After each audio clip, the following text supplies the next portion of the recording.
Kuha ang CCTV video na yan sa isang milk tea shop sa Barangay Paradise 3 sa San Jose del Monte, Bulacan kahapon.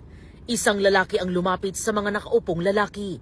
Maya-maya, bumunot siya ng baril at pinaputukan ang nakatalikod na lalaki. Gayon din ang katabi niyang nakasombrero.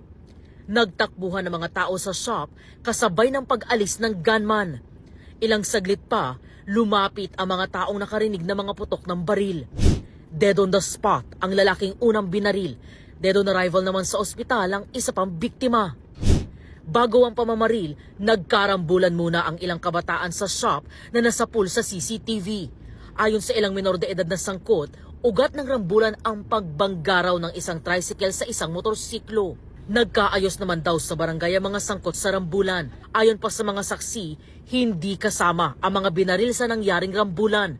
Napagkamalan lang daw sila ng naghiganting sospek na ama raw ng isa sa mga binatilyong sangkot sa gulo. Sa investigasyon ng pulisya, ang sospek residente raw ng katabing barangay lang nitong pinangyarihan ng insidente.